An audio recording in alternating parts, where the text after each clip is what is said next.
the supplier in Turkey will get paid in Turkish lira, right? So that is what the TBO solves for. Fourth thing we solve for is service. Now, outbound travel, as you must have experienced yourself, requires a high-touch service, right? You book much in advance. You want to change your itinerary, you want to cancel, you land at the airport, you can't find your driver, you go to the hotel, or they can't find your booking, or you're in the hotel, you want to extend your stay, or you want to add a transfer or a sightseeing while you're in the destination. So the travel agent and the travel suppliers need to interact with each other a lot. Now, how does this happen? The travel agent sits in one part of the world, speaks a different language, in a different time zone. The suppliers are in different parts of the world, speaks a different language. So how do they, give service to each other? So that is what the TBO platform does, right? We solve for discovery, trust, payments, and service. Quickly touching the size of the business. These are all numbers as of FY 2023. Our GTV last year was in FY 23 was a little more than 22,000 crores. Roughly a little more than half of this GTV comes from selling airline tickets, and the remaining comes from selling hotels and ancillaries. The airline business is a high volume but slightly lower margin business. So from a revenue perspective, the airline business revenue is about 2.6% of the GTV, and the gross profit is about 1.4%. The hotels business is slightly higher margin, in fact significantly higher margin, about 8% revenue as a percentage of GTV, and about 5.5% gross profit. In terms of geographical mix, and Atul talked about it, we are a very global business.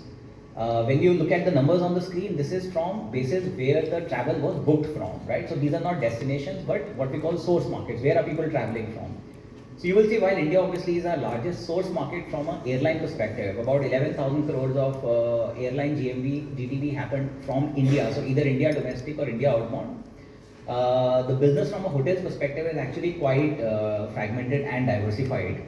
Middle East is our largest market right now at about 4,000 crores of hotels GMV. But on the whole, you will see that Americas are quite large for us, about 1,900 crores of GMV in Americas. Similar scale in Europe, almost 1,900 crores of GMV in Europe, and then similar scale across India and Asia. So I'll talk a little bit about a go-to-market. How do we actually acquire buyers and suppliers on the platform? So we have a global feet-on-street sales team of more than 400 people, about 440 people sales team. Half of it is based in India, half of it is spread all over the world. Their core job is to go and acquire travel agencies, explain the value proposition of why should they use TBO, do a demo of the platform, do a KYC to get them on the platform. Once a travel agent is on the system, then they use the system themselves, right? So they can make their own bookings on the platform. Then the sales team will also act as account manager. So once the travel agent is on the platform, they will account manage the travel agency as well.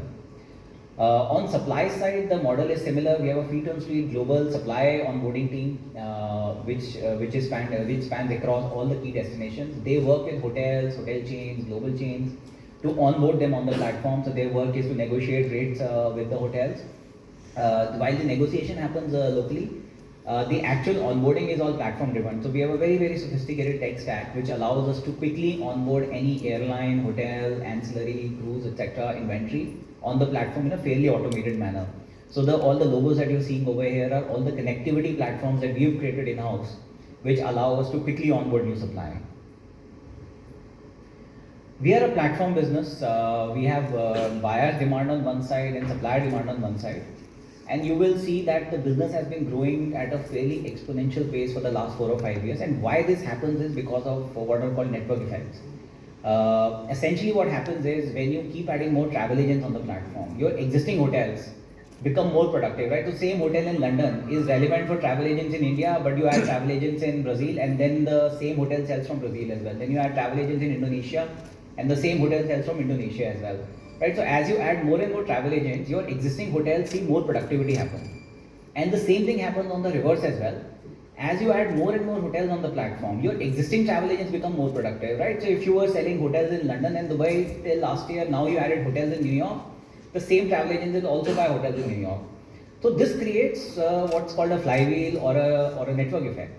So you will see that while our buyer base is growing at one pace, so historically these numbers are between FY21 and FY23, our buyer base or number of travel agents who were transacting on the platform grew by 37%.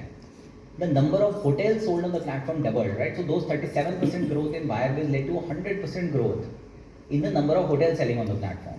and hence the number of transactions on the platform also doubled, right? So while number of buyers on the platform grew by 37%, the number of transactions grew by almost 74%. So this network effect allows us to grow at a much faster pace compared to the number of travel agents we had on the platform. So historically we have seen that the space at which the number of transactions will grow on the platform is faster than the number of buyers that you had on the platform. The platform is very sticky. So on the screen is a cohort analysis, which is in analyzing that once you bring a travel agent on the platform, do they remain on the platform or do they go away? And in our view, it's a very sticky platform. So 6 years later, so the data here, let me just explain how to read this data. So FY17, which is now 7 years ago, we added 7,500 travel agencies, new travel agencies on the platform. Almost 37% of those travel agents were still transacting on the platform 6 years later. Not only that, if they did 1 rupee of business with us in the year they started doing business with us, they are doing 5 times more business with us this year. So not only is the platform sticky, meaning once we have a travel agent on the platform, they stay on the platform for many years to come. So we get incremental revenue from the cost that we had to acquire this travel agent many years ago. And every year they tend to do more business with us on the platform. Agent is the cost of the salesperson, but the cost of the salesperson in the year we acquired the travel agent. So we have one-time cost to acquire a travel agency on the platform. But every year when they do incrementally more business, we really have no additional cost to service that, because it's happening on the internet, right? So there is no real direct, except for the cost of hosting, etc. There is no real incremental cost to service that transaction. So high buyer retention along with global network effects and the fact that it's a tech platform creates operating leverage. So after a point, as you add incrementally more sales on the platform, more GTV on the platform, the incremental gross profit theoretically should fall down into the bottom line directly, which creates EBITDA, margin expansion happens because of it. Quickly talk about the board. We are very strong on corporate governance.